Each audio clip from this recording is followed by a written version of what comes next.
Well, I read this article in the paper that a guy had a heart attack while he was making love. This so intimidated me that a guy was exerting so much energy while he was making love that he had a heart attack. I mean, once I got one of those cramps in my arch, you know? Once, oh. And it's just not attractive to hear a woman say, well, walk it off, Gary. You know, and I had taped up and everything. I tape up, you know. I tape up. I take my sex seriously. I put that black cork under my eyes. And women can have more than one orgasm? Women can have 2 orgasms, multiple orgasms? Right. I'll believe it when I see it. Men have 2 orgasms, once with the woman, once when we're telling our buddies about it. I said to my doctor last week, my penis is burning. He said, that just means someone's talking about it.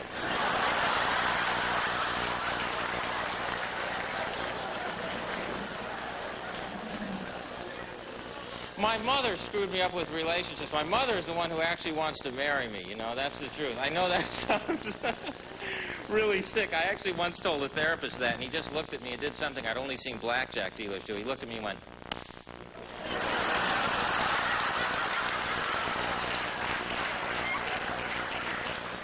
You know, and another therapist came in with a new deck, and we started up again.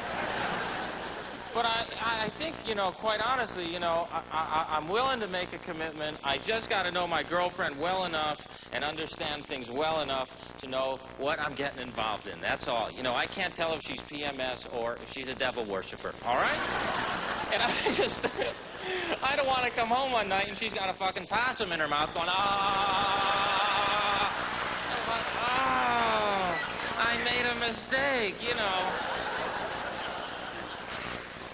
And don't get me wrong, because this PMS is a serious issue, and I'm a sensitive guy, and I cry too, all right? But at least I have a clue why. At least I know it has something to do with the point spread, you know. But she'll cry to the point where the dog says, put her out, Gare, I can't sleep, all right? You used to whack me with newspaper when I cried all night like this. Put that little clock under her pillow. PMS, boy, it's the first benefit I'll be doing. I'll tell you that. I'll be the poster boyfriend, you know? The caption will be, hey, what did I do? And I'll be...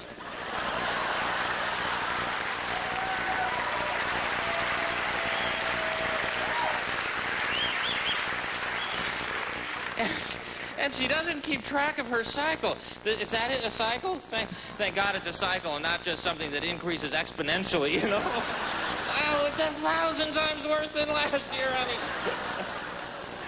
So she doesn't keep track of it, which is her responsibility, isn't it? On any given day, you go, honey, you know, you're a little moody. Maybe it's that time. She goes, well, I don't know.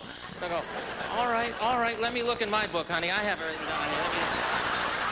I have it here on a computer program, honey. Just let me... Oh, yeah, this is a bad one, honey. There's a full moon, too, honey. I need a lunar calendar to be in this relationship. We went to Hawaii, right? We go to Hana, which is the most romantic place in the world to have a fight. And we go, you know, because you're yelling, the trees are swaying in the background, you know, the ocean's there, there's a sunset, you look at it, and then you pick up where you left off. So now...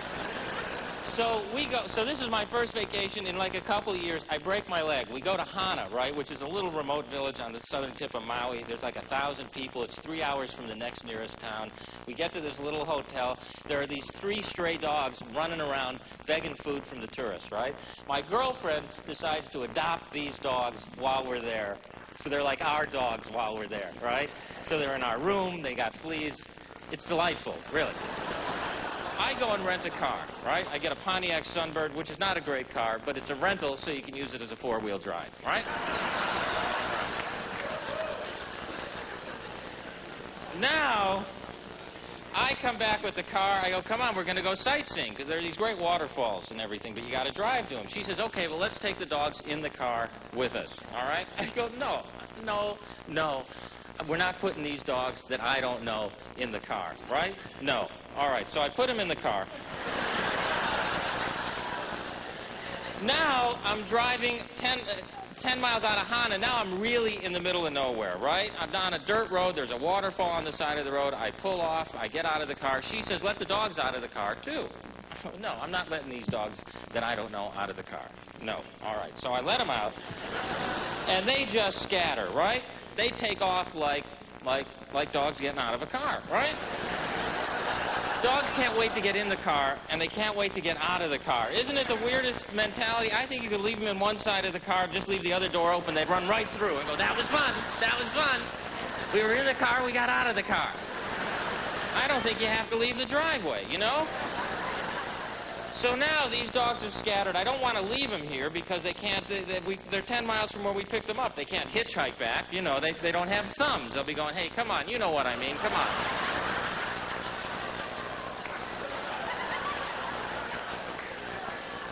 So now I start chasing these dogs, all right? So help me, one of the dogs sees in another field a couple of cows and a bull, right? Beelines for the cows and the bull, right? Because it's a little Australian Shepherd. They're herding dogs. They're herding dogs. This dog's thinking, I got to get these things in the car. Now, so help me. I start chasing this dog in this field where no one should be, right? I am running through this field. I don't even know the dog's name. My girlfriend nicknamed it Shep because it's a shepherd. So now, I'm going, Shep, Shep, Shep, Shep, and evidently the bull is named Shep, right? I swear to you, the bull goes, Gare? And starts loping, you know, that second gear thing, which, you know, if they want to really take off, they can. So now I start running in the other direction. It's turning into a Jerry Lewis movie at this point. I'm going, Dean! And I don't even know anyone named Dean, all right? But now the little dog comes running. Evidently his name is Dean. Who knew, right? So I scoop him up. Now I'm running at full speed in this grass field, which is a thing of beauty.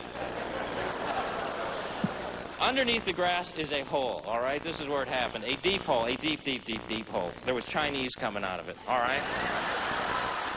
Didn't your dad ever tell you if you dig all the way through the earth, you come out in China? He's fucking right, all right? So now, I hit this hole, I turn, I spin in an effort not to even let go of Shep or Dean or whatever his name is.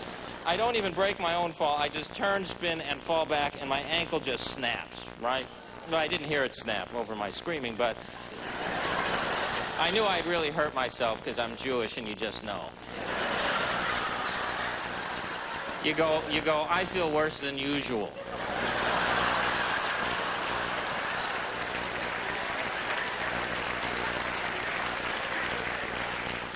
So now, I pull myself out of this hole. I'm hopping with a dog under my arm. My girlfriend's by the waterfall going, this is beautiful, you know. So we go to the one doctor they have in Hana who comes in, traces my foot on a piece of paper, so I don't know if I'm getting a cast or sandals at this point. I'm figuring I'm in Hawaii, what a nice custom, he's going to mail them to me clearly. He looks at my foot, says, you've broken your leg, right? So I fly back to L.A., where I go to one of these sports doctors who are used to seeing injuries like this, but usually associated with some sort of athletic event, right?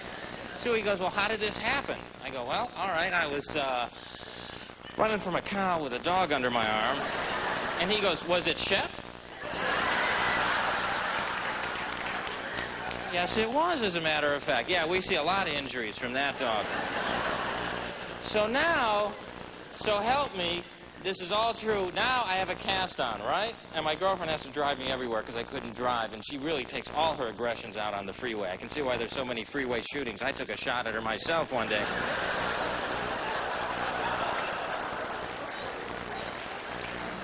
So now, I really am better looking in person. Now, as I'm sitting on the couch with the cast on, I've had it on for 3 weeks, my friend Kevin Nealon from Saturday Night Live and his wife, they go to Hana on their vacation, so help me, they go to the same hotel, the same 3 dogs are there begging food from the tourists, right?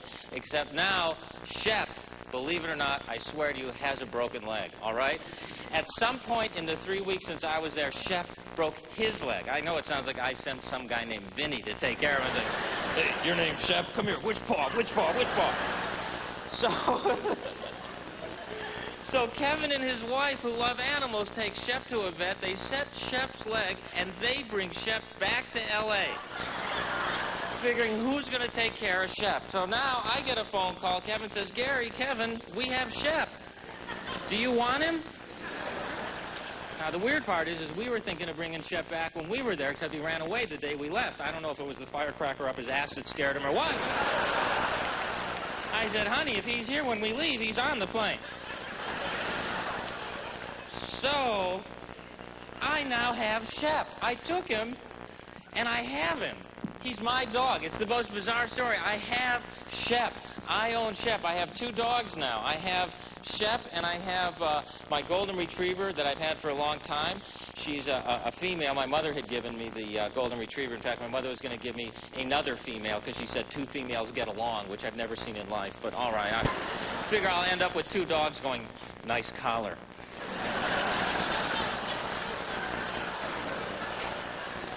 Shep is like the fastest dog I've ever seen in my life. I've never seen a dog run this fast. I actually put playing cards in his legs so it makes that motorcycle sound. And I was kissing him on the face. I love animals. I kiss him on the face. I was kissing him on the face the other day, and I'm going, you're a good boy, and he's licking me and getting into it, you know, and we both got homosexual panic at the same moment. Does this count? No, no, we're different species. It's all right, it's all right. But we should just shake from here on out. Because they lick themselves, and we kiss them on the face. I mean, you know, why not just cut out the middleman and lick him, all right? As people go, our dog's one of the family. You know, no one in your family licks themselves, and especially when company comes over, all right?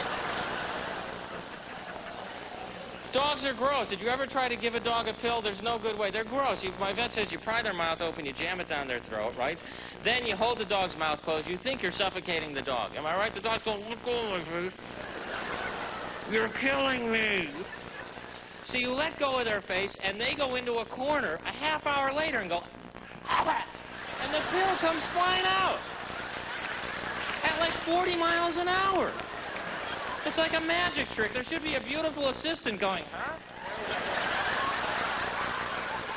And if you put it in their food, they eat all the way around the pill. The food is gone. There's a pill laying in the bottom. Maybe if you taped it under another dog's tail, then they would eat the pill.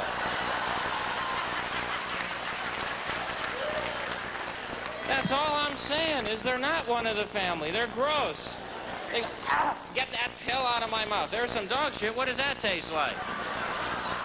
No one in your family will take dog shit over a pill. Trust me, I don't even know your family, and I think I'm right.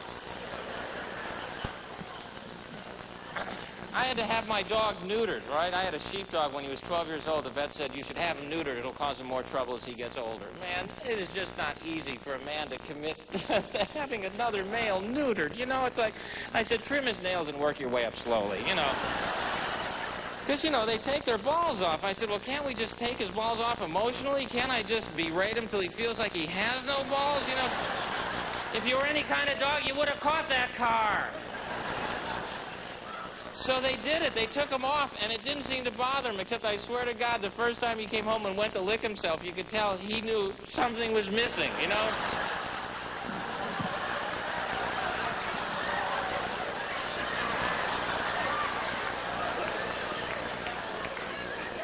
Do you see my balls by any chance, Garrett? Wait a minute, I was in the yard. I had him in the yard. Then I got in the car. I had him in the car. I remember my nose was out the window. The wind was hitting me in my face. I was a good boy. I had my balls. Then I fell asleep for a second, and now I have no balls. Where are my balls? Don't make me beg for my own balls, Gary. I'm not going in the car anymore. I'm surprised you go in there so much yourself, Gary. My dog watches me when I'm on TV. So if I may take this opportunity, No. No. He gets up on the couch when he watches me.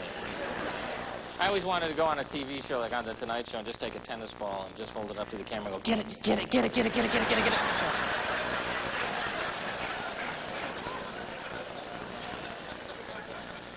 Poor Ernie, when he hit 15, he just couldn't chase the ball anymore. You know, you'd throw it and he'd go, yeah, there it goes, you know. So we'd play this game where he would just stand there, you know, with his mouth open. It became like a carnival game where you just would try to get it in there. And every now and then it would go right in there, and his eyes would still light up. I got it. I got it, Gare. Take it out, Gare. Take it out. No, he sits and watches, you know, we watch CNN all along, all during this whole conflict, which is over, thank goodness. And actually, you know, they said Saddam Hussein used to sit and watch CNN, which is just, so on top of every other horrible thing he's done, evidently he has an illegal cable hookup. That's where I draw the line. Now I say, let's go in there and get him.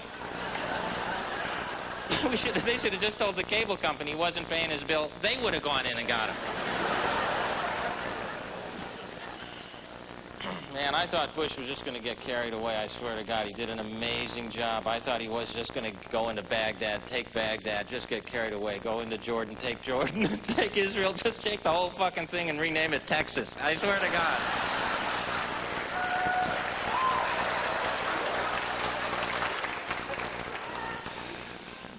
I met him. You know, the man now, he's a hero. He's a regular guy. He's got a 91% approval rating.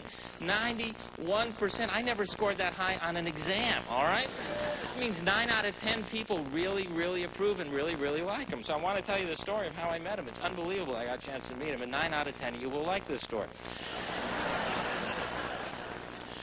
So a little over a year ago, I'm sitting at my little cable show, which won an ACE award. I was all excited about that, and then the Weather Channel won one. Which put it all in perspective that the fucking Weather Channel won one. All right. These guys, you know how hard we work to write our scripts? These guys look out the window. It's cloudy. Where's my award? Can I have the award?